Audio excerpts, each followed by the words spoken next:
ലോകം ഇന്ന് രണ്ടാം ലോക മഹായുദ്ധത്തിന് ശേഷമുള്ള ഏറ്റവും വലിയ പ്രതിസന്ധിയിലൂടെയാണ് കടന്നു പോകുന്നത്.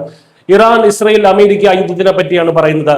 ഈ യുദ്ധ സാഹചര്യത്തിൽ ചൈനയിൽ നിന്നുള്ള ഒരു പ്രവചനം ലോകരാഷ്ട്രങ്ങളുടെ, പ്രത്യേകിച്ച് അമേരിക്കയുടെയും ഇസ്രയേലിന്റെയും ഉറക്കം കെടുത്തുകയാണ്. പറഞ്ഞ കാര്യങ്ങൾ ഇതുവരെ അക്ഷരം പ്രതി ഫലിച്ചു. ഇനി ബാക്കിയുള്ള ആ അവസാന പ്രവചനം കൂടി സത്യമാകുമോ? ഇറാൻ ഇസ്രയേൽ യുദ്ധവും അതിൽ അമേരിക്കയുടെ ഇടപെടലും സംബന്ധിച്ച് ചൈനീസ് പ്രൊഫസറായ ഷ്യു ക്വിൻ ജിയാങ് നടത്തിയ പ്രവചനങ്ങളാണ് ഇപ്പോൾ ലോക ശ്രദ്ധ നേടുന്നത്. ചൈനയുടെ നോസ്ട്രഡാമസ് എന്ന് വിളിക്കപ്പെടുന്ന ഇദ്ദേഹം 2024 നടത്തിയ 3 വലിയ പ്രവചനങ്ങളിൽ 2 ഇതിനോടകം യാഥാർത്ഥ്യമായി കഴിഞ്ഞു. ഡൊണാൾഡ് ട്രംപ് വീണ്ടും അമേരിക്കൻ പ്രസിഡന്റായി അധികാരത്തിൽ എത്തുമെന്നായിരുന്നു ആദ്യ പ്രവചനം. ട്രംപ് അധികാരത്തിൽ വന്നതിന് ശേഷം അമേരിക്കയും ഇറാനും തമ്മിൽ യുദ്ധം പൊട്ടിപ്പുറപ്പെടുമെന്ന 2ാമത്തെ പ്രവചനവും ഇപ്പോൾ സത്യമായി കഴിഞ്ഞു. എന്നാൽ അമേരിക്കൻ അനുകൂലികളെ ഭയപ്പെടുത്തുന്നത് അദ്ദേഹത്തിന്റെ 3ാമത്തെ പ്രവചനമാണ്. അമേരിക്ക ശരിക്കും പരാജയപ്പെടുമോ? അതെ എന്നാണ് പ്രൊഫസർ ജിയാങ്ങിന്റെ ഉത്തരം.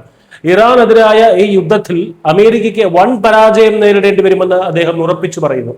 ഇറാന്റെ ദുർഘടമായ പർവ്വത പ്രദേശങ്ങളും സൈന്യത്തിനായിട്ടുള്ള നീളമേറിയ സപ്ലൈ ലൈനുകളും അമേരിക്കൻ സൈന്യത്തിന് വലിയ ബുദ്ധിമുട്ടുകൾ സൃഷ്ടിക്കും. ഇതിനു പുറമെ യുദ്ധത്തിനെതിരെ അമേരിക്കയ്ക്കുള്ളിൽ തന്നെ ഉയരുന്ന ആഭ്യന്തര പ്രതിഷേധങ്ങളും അവരുടെ പരാജയത്തിന് ആക്കം കൂട്ടുമെന്നാണ് പ്രവചനം. നിലവിലെ ആഗോള സാഹചര്യം ഈ പ്രവചനങ്ങൾക്ക് കൂടുതൽ ഗൗരവവും നൽകുന്നുണ്ട്, ഏതാണ്ട് അടുത്തു നിൽക്കുന്നതുമാണ്. പോർക്കളത്തിൽ ഇസ്രയേലിനൊപ്പം അമേരിക്ക പരസ്യമായി നിൽക്കുമ്പോൾ മറുഭാഗത്ത് റഷ്യയും ചൈനയും ഉൾപ്പെടെയുള്ള രാജ്യങ്ങൾ ഇറാനെയാണ് പിന്തുണയ്ക്കുന്നത്.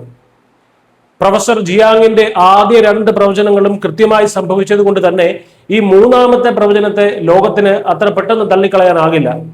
ഇറാനെതിരായ യുദ്ധത്തിൽ അമേരിക്ക പരാജയപ്പെടുമോ എന്നതിനപ്പുറം ഈ യുദ്ധം അമേരിക്കയ്ക്ക് താങ്ങാനാവാത്ത ഒരു ബാധ്യതയായി മാറുമോ എന്നും അതിന്റെ ഭവിഷ്യത്തുകൾ അവർ അനുഭവിക്കേണ്ടി വരുമോ എന്നുമുള്ള ചോദ്യമാണ് ഈ പ്രവചനത്തിൽ നിന്ന് നമ്മൾ എടുക്കേണ്ടത്.